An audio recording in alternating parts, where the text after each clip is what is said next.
পুরনো আমলের কথা, যখন পৃথিবীতে জাদু আর বিস্ময়কর জিনিস সাধারণ ব্যাপার ছিল। বাগদাদ শহরে এক দরিদ্র যুবক বাস করত, যার নাম ইমরান ছিল। ইমরান একজন পরিশ্রমী ছেলে ছিল, কিন্তু তার ভাগ্যে সম্পদ ছিল না। সে প্রতিদিন বাজারে একটি দোকানে কাজ করত এবং তার অসুস্থ মায়ের দেখাশোনা করত। জীবন কঠিন ছিল, কিন্তু ইমরান কখনো আশা হারাত না। একদিন যখন সূর্য ডুবতে লাগল, এক বৃদ্ধ লোক ইমরানের দোকানে আসলো। তার পোশাক পুরনো ছিল, কিন্তু চোখে এক অদ্ভুত চমক ছিল। বৃদ্ধ বলল, বাবা, আমি অনেক দূর থেকে এসেছি এবং আমি একটি বিশেষ জিনিসের সন্ধানে আছি। ইমরান সম্মানের সাথে মাথা নোয়ালো এবং জিজ্ঞেস করল, জি হুজুর, আমি আপনার কি সেবা করতে পারি? বৃদ্ধ তার ঝোলা থেকে একটি পুরনো প্রদীপ বের করল, যার ওপর অদ্ভুত নকশা খোদাই করা ছিল। এই প্রদীপ আমার পরিবারে কয়েক প্রজন্ম ধরে আছে, কিন্তু এখন আমি বৃদ্ধ হয়ে গেছি এবং কোনো উত্তরাধিকারী নেই। বৃদ্ধের কণ্ঠে দুঃখ ছিল। আমি এই প্রদীপ তোমাকে দিতে চাই, কিন্তু এক শর্ত আছে যে তুমি এটি কেবল ভালো কাজের জন্য ব্যবহার করবে। ইমরান অবাক ছিল, ওই পুরনো প্রদীপ এত মূল্যবান কিভাবে হতে পারে? কিন্তু বৃদ্ধের চোখ সত্যে পূর্ণ ছিল। ইমরান জিজ্ঞেস করল, এই প্রদীপের কি বিশেষত্ব আছে? বৃদ্ধ হেসে বলল, এটি সাধারণ প্রদীপ নয়, এর মধ্যে এক জিন থাকে যে তোমার 3টে ইচ্ছা পূরণ করতে পারে। কিন্তু মনে রেখো, প্রতিটি ইচ্ছার একটি পরিণতিও থাকে। ইমরান প্রদীপের দিকে তাকালো। সেটি অনেক পুরনো এবং ঘোলাটে ছিল, কিন্তু তার ওপর তৈরি নকশাগুলো তাকে সুন্দর করে তুলছিল। বৃদ্ধ ধীরে ধীরে বলল, প্রদীপটিকে 3বার ঘষবে এবং জিন উপস্থিত হবে, কিন্তু সাবধান, নিজের ইচ্ছা ভেবে চিনতে চাইবে, কারণ জিনের কাছে তোমার চাওয়া পূরণ করার ক্ষমতা আছে, কিন্তু সে ধূর্তও হতে পারে। ইমরানের মনে ভয় এবং বিস্ময় দুটোই ছিল। এটা কি সত্যি হতে পারে? বৃদ্ধ তাকে প্রদীপটি ধরিয়ে দিল এবং বলল, আমার বিশ্বাস আছে যে তুমি একজন ভালো মানুষ এবং এই প্রদীপের সঠিক ব্যবহার করবে। এ কথা বলে বৃদ্ধ ঘুরে দাঁড়ালো এবং দোকান থেকে বাইরে চলে গেল। ইমরান হাতে প্রদীপ নিয়ে অবাক হয়ে দাঁড়িয়ে রইল। রাত হয়ে গিয়েছিল যখন ইমরান বাড়ি পৌঁছল। তার মা গভীর ঘুমে ছিল। ইমরান প্রদীপটিকে টেবিলের উপর রাখল এবং সেটিকে মনোযোগ দিয়ে দেখতে লাগল। এটা কি সত্যি হতে পারে? সে ভাবল। তার মনে ধনী হওয়ার স্বপ্ন ঘুরতে লাগল। কত সহজেই সে নিজের এবং তার মায়ের জীবন বদলে দিতে পারত। অবশেষে ইমরান সাহস করল এবং প্রদীপটিকে হাতে নিয়ে ধীরে ধীরে ঘষতে শুরু করল। 1বার, 2বার, 3বার। হঠাৎ প্রদীপ থেকে নীল ধোঁয়া বের হতে লাগল এবং ঘরে ছড়িয়ে পড়ল। ইমরান ভয়ে পিছিয়ে গেল। ধোঁয়া ঘন হতে লাগল এবং তারপর তার ভেতর থেকে একটি বিশাল শক্তিশালী জিন উপস্থিত হল, যার চোখ আগুনের মতো জ্বলছিল। জিন মেঘ গর্জনের মতো কণ্ঠে বলল, 1000 বছর পর স্বাধীনতা, আমাকে প্রদীপ থেকে মুক্ত করার জন্য তোমাকে ধন্যবাদ আমার প্রভু। আমি তোমার 3টি ইচ্ছা পূরণ করার জন্য উপস্থিত আছি। ইমরান ভয়ে কাঁপছিল।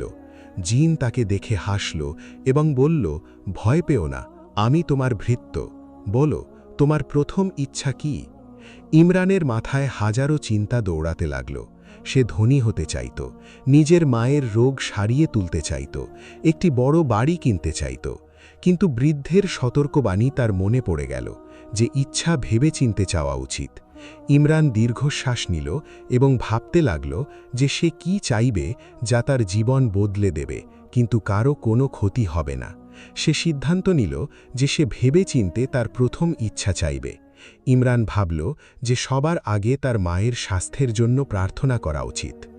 সে জিনকে বলল, আমি চাই যে আমার মায়ের রোগ দূর হয়ে যাক এবং তিনি পুরোপুরি সুস্থ হয়ে যান। জিন মাথা নাড়ালো এবং বলল, তোমার ইচ্ছাই আমার আদেশ। হঠাৎ তীব্র আলো ছড়িয়ে পড়ল এবং জিন অদৃশ্য হয়ে গেল। ইমরান তৎক্ষণাৎ তার মায়ের ঘরের দিকে দৌড়াল। বিস্ময়কর দৃশ্য ছিল। তার মা গভীর ঘুমে ছিল, কিন্তু তার চেহারায় সতেজতা এবং উজ্জ্বলতা ছিল। যখন সকাল হল, তখন মা বিছানা থেকে উঠল এবং কয়েক বছর পর প্রথমবারের মতো কোনো রকম ব্যথা ছাড়াই হাঁটতে লাগল। তিনি হাসতে হাসতে বললেন, বাবা, আমার এমন মনে হচ্ছে যেন আমি আবার তরুণী হয়ে গেছি। ইমরান আনন্দে নিজের ওপর নিয়ন্ত্রণ রাখতে পারছিল না। কিছুদিন কাটল এবং ইমরানের মা পুরোপুরি সুস্থ হয়ে গেল। সে ঘরের কাজ করত, বাগানে গাছ লাগাত এবং ইমরানের জন্য সুস্বাদু খাবার তৈরি করত। ইমরান এবার তার দ্বিতীয় ইচ্ছার ব্যাপারে ভাবতে লাগল। সে ধনী হতে চাইত, কিন্তু জিনের লুকিয়ে থাকা শর্ত এবং তার পরিণতি নিয়েও ভয় পেত। একদিন সন্ধ্যায় যখন সে বাজার থেকে ফিরছিল, সে দেখল যে এক ধনী ব্যবসায়ীর ছেলে দরিদ্রদের ধমকাচ্ছে। সে চিৎকার করে বলছিল, আমার রাস্তা থেকে সরে যাও, তোমাদের মতো দরিদ্র মানুষ আমার জুতোর সমানও নও। এটা শুনতে ইমরানের রক্ত ফুটে উঠল। তার মনে চিন্তা আসলো যে যদি সে ধনী হতো তবে এমন অত্যাচারী মানুষদের শিক্ষা দিত। সেই রাতে ইমরান আবার প্রদীপ বের করল এবং সেটিকে ঘষল। নীল ধোঁয়া উঠল এবং জিন উপস্থিত হল। সে গম্ভীর কণ্ঠে জিজ্ঞেস করল, আমার প্রভু, তোমার দ্বিতীয় ইচ্ছা কি? ইমরান বলল, আমি চাই যে আমি এই শহরের সবচেয়ে ধনী ব্যবসায়ী হয়ে যাই, যাতে দরিদ্রদের সাহায্য করতে পারি এবং অত্যাচারীদের তাদের পরিণতি দেখাতে পারি। জিন হালকা হাসির সাথে বলল, তুমি যেমন চাও তেমনই হবে। পরের দিন সকালে যখন ইমরানের চোখ খুলল, তখন সে স্তব্ধ হয়ে গেল। সে একটি চমৎকার প্রাসাদে ছিল। চারদিকে চাকর বাকর, ঘোড়া, হাতি এবং অগণিত সম্পদ ছিল। তার মাও রেশমি পোশাকে কোনো রাজকীয় রানীর মতো বসেছিল। ইমরান বুঝে গেল যে তার দ্বিতীয় ইচ্ছা পূরণ হয়ে গেছে। সম্পদ পাওয়ার পর ইমরান দরিদ্রদের সাহায্য করা শুরু করে দিল। সে বিনামূল্যে খাবার, পোশাক এবং থাকার ব্যবস্থা করল। অল্প সময়ের মধ্যেই তার সুখ্যাতি দূর দূরান্তে ছড়িয়ে পড়ল। মানুষ তাকে দরিদ্রদের সমবেতি বলতে লাগল। কিন্তু সময়ের সাথে সাথে ইমরানের ভেতর এক অদ্ভুত পরিবর্তন আসতে লাগল। সম্পদ এবং ক্ষমতার নেশা ইমরানের চিন্তাধারা বদলে দিল। সে আগের চেয়ে বেশি কঠোর এবং হুকুম চালানো মানুষে পরিণত হল। তার মা এই পরিবর্তন অনুভব করল এবং একদিন বলল, বাবা, সম্পদ তোমাকে বদলে দিয়েছে। এ সেই ইমরান নয় যাকে আমি পালন করেছিলাম। কিন্তু ইমরান মায়ের কথাকে উপেক্ষা করল। একদিন সেই ব্যবসায়ীর ছেলে, যে একসময় দরিদ্রদের অপমান করেছিল, সে ইমরানের প্রাসাদে আসলো। সে কাকুতি মিনতি করে বলল, আমাকে ক্ষমা করে দিন, আমার বাবার ব্যবসা ধ্বংস হয়ে গেছে, আমাদের সাহায্য চাই। ইমরান তাকে চিনে ফেলল এবং রাগের সাথে বলল, তোমার মতো লোকেরা আমার জুতোর সমানও নও। তার মুখ থেকে সেই শব্দগুলোই বেরোল যা সে এক সময় শুনেছিল। যেইমাত্র ওই যুবক প্রাসাদ থেকে বাইরে গেল, ইমরান নিজের কথার উপলব্ধি করতে পারল। সে নিজের দিকে মনোযোগ দিল এবং দেখল যে সে সেই মানুষেই পরিণত হয়েছে যাকে সে একসময় ঘৃণা করত। সম্পদ তার মনকে বদলে দিয়েছিল। ইমরান গভীর চিন্তায় ডুবে গেল এবং মনে মনে প্রশ্ন করতে লাগল যে এখন তার তৃতীয় এবং শেষ ইচ্ছা কি হওয়া উচিত। ইমরান নিজের ভুল বুঝতে পারল। সে তার প্রাসাদের বাগানে একা বসে ভাবতে থাকল, আমি সেটাই হয়ে গেছি যাকে আমি ঘৃণা করতাম। সম্পদ তাকে বদলে দিয়েছিল। যখন সে নিজেকে দেখল, তখন সাধারণ পোশাক এবং ভালো মনের ইমরানের জায়গায় এক অহংকারী এবং স্বার্থপর মানুষ দেখতে পেল। ইমরান তার মায়ের কাছে ক্ষমা চাইল। মা, তুমি একদম ঠিক বলতে, আমি নিজেকে হারিয়ে ফেলেছি। তার মা ভালোবেসে তার মাথায় হাত বুলিয়ে দিল এবং বলল, বাবা, আসল সম্পদ ভালো চরিত্র এবং পবিত্র মনে থাকে। যখন মানুষ সম্পদের দাস হয়ে যায়, তখন নিজের আত্মাকে হারিয়ে ফেলে। পরের কয়েকদিনে ইমরান নিজেকে বদলানোর চেষ্টা করল। সে আবারও দরিদ্রদের সাহায্য করা শুরু করল, কিন্তু এবার আরও বেশি আন্তরিকতার সাথে। সে নিজেও সাধারণ জীবনযাপন করতে লাগল। তবুও তার মনে এক শূন্যতা ছিল। সম্পদ থাকা সত্ত্বেও সে খুশি ছিল না এবং ভেতরের পরিবর্তন তাকে অস্থির করে রাখত। এক রাতে ইমরান এক অদ্ভুত স্বপ্ন দেখল। স্বপ্নে সেই বৃদ্ধ লোকটিকে দেখা গেল যে তাকে প্রদীপ দিয়েছিল। সে বলল, বাবা, সব কিছুরই মূল্য থাকে। তুমি জিনের ক্ষমতা পেয়েছ, কিন্তু তোমার আত্মার ক্ষতি হয়েছে। তৃতীয় ইচ্ছার আগে গভীরভাবে চিন্তা করবে, কারণ তার পরিণতি সবচেয়ে বড় হবে। স্বপ্ন থেকে জেগে ইমরান চিন্তিত হয়ে পড়ল। সে কি প্রদীপটি ফিরিয়ে দেবে? শেষ ইচ্ছায় কি নিজের পুরনো জীবন চাইবে, নাকি আরও বেশি সম্পদ চাইবে? কোনো পথ পরিষ্কার দেখা যাচ্ছিল না। তার অস্থিরতা বাড়তে থাকল এবং সে কয়েক রাত ঘুমাতে পারল না। এরই মধ্যে শহরে এক ভয়ানক মহামারী ছড়িয়ে পড়ল। অনেক মানুষ অসুস্থ হয়ে পড়ল এবং মরতে লাগল। ধনী লোকেরা শহর ছেড়ে পালাতে লাগল, কিন্তু দরিদ্রদের কাছে কোনো পথ ছিল না। ইমরান তার প্রাসাদকে হাসপাতালে পরিণত করল এবং অসুস্থদের সেবা করতে লাগল। কিন্তু মহামারী অনেক তীব্র ছিল। একদিন ইমরানের মাও সেই মহামারীর কবলে পড়ল। যদিও তিনি আগে একদম সুস্থ ছিলেন, কিন্তু রোগটি এতটাই মারাত্মক ছিল যে কাউকেই ছাড়ছিল না। ইমরান ডাক্তার এবং চিকিৎসকদের ডাকল, কিন্তু কোনো চিকিৎসাই কাজ হল না। এবার তার কাছে কেবল একটিমাত্র পথই বাকি ছিল, শেষ ইচ্ছা। ইমরান প্রদীপ বের করল এবং সেটিকে ঘষল। জিন উপস্থিত হল এবং বলল, আমার প্রভু, তোমার শেষ ইচ্ছা কি? ইমরান ভাবল সে তার মাকে বাঁচাতে চাইত, কিন্তু তারপর তার শহরের হাজারো অসুস্থ মানুষের কথা মনে পড়ে গেল। তার মনে এক দৃঢ় সিদ্ধান্ত জন্ম নিয়েছিল। ইমরান বলল, আমি চাই যে শহর থেকে মহামারী দূর হয়ে যাক এবং সবাই সুস্থ হয়ে যাক। এর মূল্য হিসাবে আমাকে আমার সম্পদ বা আমার জীবনই কেন চোকাতে না হোক। জিনের চোখে এক অদ্ভুত চমক আসল। সে বলল, এটি অনেক বড় ইচ্ছা এবং এর মূল্যও ঠিক ততটাই বড় হবে। তুমি কি প্রস্তুত? ইমরান কোনো রকম দ্বিধা ছাড়াই মাথা নাড়াল। হ্যাঁ, আমি প্রস্তুত। জিন চোখ বন্ধ করল এবং জোরে নিজের হাত মেলাল। হঠাৎ তীব্র আলো ছড়িয়ে পড়ল, এত তীব্র যে ইমরানকে চোখ বন্ধ করতে হল। সেই আলোর সাথেই প্রতিধ্বনিত হতে থাকা একটি আওয়াজ আসল, তোমার ইচ্ছা পূর্ণ হল, কিন্তু প্রতিটি ইচ্ছার একটি পরিণতি থাকে এবং এবার সেই সময় এসে গেছে। জিনের আওয়াজ শান্ত হতেই ইমরানের চারপাশে সব কিছু ঘুরতে লাগল। সে অজ্ঞান হয়ে মাটিতে পড়ে গেল। যখন তার চোখ খুলল, তখন সে নিজেকে একটি সাধারণ ঘরে দেখতে পেল, যা না ছিল তার পুরনো বাড়ি এবং না ছিল কোনো চমৎকার প্রাসাদ। সে উঠল এবং অবাক হয়ে তার আশেপাশে দেখতে লাগল। মা, ইমরান আওয়াজ দিল, কিন্তু কোনো উত্তর আসলো না। সে পুরো বাড়ি তন্ন করে খুঁজল, কিন্তু তার মাকে কোথাও দেখা গেল না। ঘর সাধারণ ছিল, কিন্তু পরিষ্কার পরিচ্ছন্ন। দেওয়ালে একটি ছবি ঝোলানো ছিল, যাতে ইমরান তার মায়ের সাথে হাসছিল, কিন্তু সেই ছবিটি অনেক পুরনো মনে হচ্ছিল। ইমরান ঘাবড়ে গিয়ে বাইরে দৌড়াল। সে একই শহরে ছিল, কিন্তু সবকিছুই কেমন যেন বদলানো মনে হচ্ছিল। মানুষদের খুশি এবং সুস্থ দেখাচ্ছিল, কোথাও মহামারীর কোনো চিহ্ন ছিল না। তখনই এক বৃদ্ধ লোক তাকে দেখল এবং ডাকল, আরে ইমরান বাবা, এত সকালে কোথায় যাচ্ছ? আপনি আমাকে চেনেন? ইমরান অবাক হয়ে জিজ্ঞেস করল। বৃদ্ধ হাসল এবং বলল, বাবা, কি মজা করছ? আমি তোমার প্রতিবেশী আব্বাস। গত 10 বছর ধরে তুমি আমাদের পাড়ার চিকিৎসক, যিনি মহামারীর দিনগুলোতে হাজারো মানুষের প্রাণ বাঁচিয়েছিলেন। এবার ইমরান বুঝতে পারল যে কি হয়েছিল। জিন তার ইচ্ছা তো পূরণ করে দিয়েছিল, কিন্তু তার জীবনও পুরোপুরি বদলে দিয়েছিল। সে আর ধনী ব্যবসায়ী নয়, বরং একজন চিকিৎসক ছিল। ইমরান ঘাবড়ে গিয়ে জিজ্ঞেস করল, আমার মা কোথায়? এটা শুনতেই আব্বাসের চেহারায় বিষণ্ণতা ছেয়ে গেল।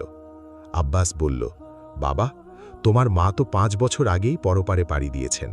তোমার কি মনে নেই, মহামারীর দিনগুলোতে তিনি তোমার সাথে রোগীদের সেবা করতেন এবং তারপর বার্ধক্যের কারণে মারা যান? এটা শুনতেই ইমরানের চোখ থেকে জল বইতে লাগল। আমি কেমন ছেলে যে নিজের মায়ের শেষ মুহূর্তগুলোতে তার সাথে ছিলাম না? আব্বাস তাকে সান্ত্বনা দিল, তুমি অনেক ভালো ছেলে ছিলে। তোমার মা তোমাকে নিয়ে অনেক গর্ব করতেন। তিনি সব সময় বলতেন যে তার ছেলে অন্যদের খাতিরে নিজের সম্পদ এবং আরাম ছেড়ে দিতে পারে। তিনি তোমার পুণ্য এবং ত্যাগের গল্প শোনাতেন। ইমরান নিজের ঘরে ফিরে আসল এবং গভীর চিন্তায় ডুবে গেল। তার তৃতীয় ইচ্ছা তাকে এক ধনী ব্যবসায়ী থেকে একজন সাধারণ চিকিৎসক বানিয়ে দিয়েছিল এবং তার মাও আর এই পৃথিবীতে ছিল না। এটাই কি সেই পরিণতি ছিল যা সে চাইত? সে উদাস হয়ে গেল, কিন্তু তারপর সে ঘরের প্রতিটি জিনিস মনোযোগ দিয়ে দেখল। দেওয়ালে লাগানো ছবি, রোগীদের ধন্যবাদের চিঠি এবং ওষুধের বই, সবকিছু এটাই বলছিল যে সে মানুষদের সত্যি সাহায্য করত। সে একটি বই তুলল, যার উপর লেখা ছিল চিকিৎসক ইমরানের ঔষধি গাছ, মহামারীর চিকিৎসা।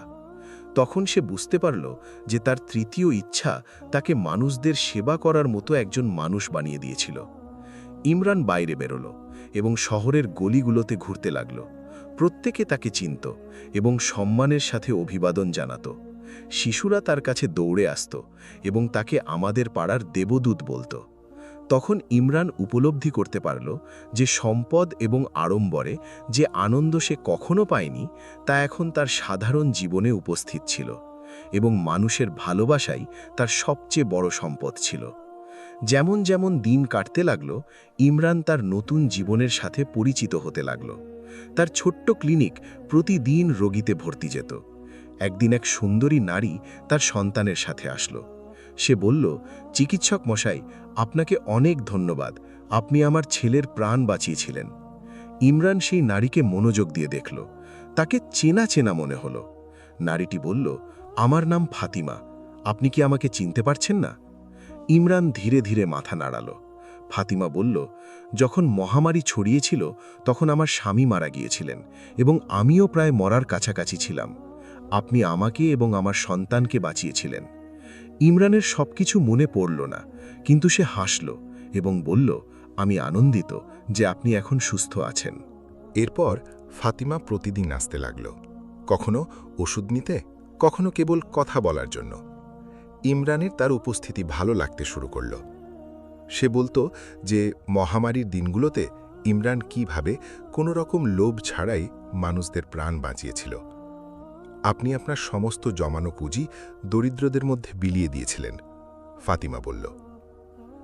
একদিন ইমরান তার বাড়ির ছাদে একটি পুরনো সিন্দুক দেখল। যখন সে ওটি খুলল তখন ভেতরে সেই পুরনো প্রদীপটি রাখা ছিল, যা তার জীবন বদলে দিয়েছিল। ইমরান ঘাবড়ে গিয়ে প্রদীপটিকে হাতে নিল। সে কি আবার জিনকে ডাকবে? সে কি তার পুরনো জীবন ফেরত চাইবে? সে অনেকক্ষণ ধরে প্রদীপের দিকে তাকিয়ে রইল। ইমরান প্রদীপটি নিয়ে একটি পাহাড়ের ওপর উঠে গেল, যেখান থেকে পুরো শহর দেখা যেত। সে সেই শহরের দিকে তাকালো যেখানে সে একসময় ধনী ব্যবসায়ী ছিল এবং এখন একজন সম্মানীয় চিকিৎসক। নিজের মায়ের কথা মনে করে তার চোখে জল চলে আসলো, যিনি এখনই পৃথিবীতে ছিলেন না। ইস, আমি যদি শেষ ইচ্ছা অন্য কিছু চাইতাম, ইমরান ভাবল। সে প্রদীপটিকে আলতো করে ঘষল। তার ভেতর থেকে ধোঁয়া বের হল এবং জিন উপস্থিত হল। কিন্তু এবার সে আগের মতো ভীতিকর ছিল না। জিন বলল, তুমি আমাকে আবার কেন ডাকলে? তোমার 3টি ইচ্ছাই পূরণ হয়ে গেছে। ইমরান জিজ্ঞেস করল, আমি কেবল এটা বুঝতে চাই যে আমার জীবনে এসব কেন হলো। জিন হেসে বলল, তোমার প্রথম ইচ্ছা তোমার মায়ের স্বাস্থ্য ছিল, দ্বিতীয় সম্পদ এবং তৃতীয় সব মানুষের স্বাস্থ্য। প্রতিটি ইচ্ছার একটি শিক্ষা দিয়েছে, যা তোমার জন্য জরুরি ছিল। জিন আরও বলল, যখন তুমি সবার স্বাস্থ্য চাইলে তখন তুমি তোমার সব কিছু ত্যাগ করে দিলে। আমি তোমাকে চিকিৎসক বানিয়ে দিলাম, যাতে তুমি মানুষদের সেবা করতে পারো। তোমার মা পরলোকে চলে গেছেন, কিন্তু তিনি তোমাকে নিয়ে গর্ব করেন। প্রতিটি ইচ্ছার একটি মূল্য থাকে। ইমরান জিজ্ঞেস করল, আমি কি আবার কোনো ইচ্ছা চাইতে পারি? জিন মাথা নাড়িয়ে বলল, না, কিন্তু তুমি আমার পরীক্ষায় সফল হয়েছ। তুমি প্রমাণ করে দিয়েছ যে তোমার কাছে সম্পদের চেয়ে অন্যদের সেবা করা বেশি গুরুত্বপূর্ণ। এই কারণেই আমি প্রদীপটি তোমাকে ফিরিয়ে দিতে এসেছিলাম। জিন বলল, যাওয়ার আগে আমি তোমাকে একটি উপহার দিতে চাই। সে ইমরানের মাথায় হাত রাখল এবং বলল, তোমার মনে যে অভাব ছিল এখন তা পূর্ণ হয়ে যাবে। যখন তুমি বাড়ি ফিরবে তখন তুমি জানতে পারবে যে জীবনের সবচেয়ে বড় সম্পদ হল ভালোবাসা, যা তোমার অপেক্ষা করছে। ইমরান জিনের কথাগুলো শুনে নিজের বাড়ি ফিরে আসলো। তার মনে জিনের শেষ কথাটি প্রতিধ্বনিত হচ্ছিল। যেই মাত্র সে বাড়ি পৌঁছল, সে ফাতিমাকে সেখানে দেখতে পেল। তার হাতে ফুল ছিল। সে বলল, আমি আপনার অপেক্ষা করছিলাম ইমরান, আমার আপনাকে কিছু বলার আছে। ইমরানের মনে এক অদ্ভুত আনন্দ ছড়িয়ে পড়ল। ফাতিমা ইমরানকে জানালো যে সে কয়েক বছর ধরে তাকে ভালোবাসত, কিন্তু কখনো সাহস করতে পারেনি। সে বলল, আপনি সব সময় অন্যদের সাহায্যে ব্যস্ত থাকতেন। আমার মনে হতো যে আপনার কাছে আমার জন্য সময় হবে না। তখনই ইমরান বুঝতে পারল যে জিন যে উপহার দিয়েছিল তা ছিল ফাতিমার ভালোবাসা। কয়েক মাস পর ইমরান এবং ফাতিমার বিয়ে হয়ে গেল। তাদের বিয়ে অনেক সাধারণ ছিল, কিন্তু পুরো শহর তাতে অংশ নিয়েছিল। প্রত্যেকে তাদের প্রিয় চিকিৎসকের আনন্দে সামিল ছিল। ইমরানের বিশ্বাস হচ্ছিল না যে সে এতটা খুশি। সে এমন ভালোবাসা পেয়ে গিয়েছিল যা সম্পদের দিনগুলোতে কখনো পায়নি। এক রাতে ইমরান প্রদীপটিকে একটি সিন্দুকে বন্ধ করল এবং পাহাড়ে গিয়ে সেটিকে পুঁতে দিল। সে ভাবল, এই প্রদীপ অন্য কারো ভাগ্য বদলে দিতে পারে, কিন্তু আমার ভাগ্য তো বদলে গেছে। সে তার বর্তমান জীবনে খুশি ছিল, কোনো রকম জাদু ছাড়া, কোনো ইচ্ছা ছাড়া। কয়েক বছর পর ইমরান এবং ফাতিমার 2 সন্তান হল, এক ছেলে এবং এক মেয়ে। ইমরান বাচ্চাদের গল্প শোনাত, কিন্তু প্রদীপের আসল গল্প সে কখনো জানায়নি। সে চাইত যে তার সন্তানরা জাদু ছাড়াই নিজেদের জীবনের অর্থ বুঝতে পারুক। এক সন্ধ্যায় ইমরান তার সন্তানদের নিয়ে সেই পাহাড়েই গেল যেখানে প্রদীপটি পোতা ছিল। সে বলল, মনে রেখো, জীবনের সবচেয়ে বড় সম্পদ টাকা হয় না। সে আরও বলল, আসল সম্পদ হলো অন্যদের সেবা করা, ভালোবাসা দেওয়া এবং ভালোবাসা পাওয়া, যা কখনো শেষ হয় না। ইমরানের ছেলে জিজ্ঞেস করল, বাবা, আপনি এসব কিভাবে জানতে পারলেন? ইমরান হাসল এবং বলল, আমিও জীবনে অনেক কিছু শিখেছি। আমি একসময় অনেক ধনী ছিলাম, কিন্তু খুশি ছিলাম না। আসল আনন্দ আমি তখন পেয়েছি যখন অন্যদের সেবা করেছি এবং তোমাদের মায়ের ভালোবাসা পেয়েছি। সময় কাটতে লাগল এবং ইমরানের খ্যাতি পুরো দেশে ছড়িয়ে পড়ল। তার ওষুধ এবং চিকিৎসা বিখ্যাত হয়ে গেল। রাজাও তাকে রাজদরবারে ডেকে সম্মান দিলেন। এখন তার কাছে সম্পদ এবং খ্যাতি দুটোই ছিল, কিন্তু সে জানত যে তার আনন্দের রহস্য অন্যদের জন্য বাঁচা। ইমরানের বয়স বাড়তে লাগল, তার চুল সাদা হয়ে গেল। তার সন্তানরা বড় হয়ে তার দেখানো পথেই চলতে লাগল। ছেলে চিকিৎসক হয়ে গেল এবং মেয়ে মানুষের শিক্ষায় লেগে পড়ল। ইমরান এবং ফাতিমা একে অপরের সাথ দিয়ে শান্তিতে জীবন কাটাতে লাগল। ইমরানের জীবনের শেষ দিনগুলোতে এক যুবক তার কাছে আসলো এবং বলল, আমি শুনেছি যে আপনি প্রদীপ থেকে জিনকে মুক্ত করেছিলেন, এটা কি সত্যি? ইমরান হাসল এবং বলল, বাবা, আসল প্রদীপ সেটা ছিল না যাতে জিন বন্দী ছিল। আসল প্রদীপ আমার মন ছিল, যাতে ভালোবাসা এবং সেবার জিন বন্দী ছিল। তাকে মুক্ত করাই হলো জীবনের সবচেয়ে বড় ইচ্ছা। প্রিয় বন্ধুরা, আশা করি আপনাদের গল্পটি পছন্দ হয়েছে। যদি গল্পটি ভালো লেগে থাকে তাহলে আমাদের চ্যানেলকে সাবস্ক্রাইব করে দিন এবং বেল আইকনটি চেপে দিন, যাতে প্রতীকী আগত শিক্ষণীয় এবং নৈতিক গল্প যথাসময়ে আপনাদের কাছে পৌঁছতে পারে। কমেন্টে আপনাদের মূল্যবান মতামত অবশ্যই জানাবেন। ভিডিওটি দেখার জন্য অনেক অনেক ধন্যবাদ। আল্লাহ হাফেজ।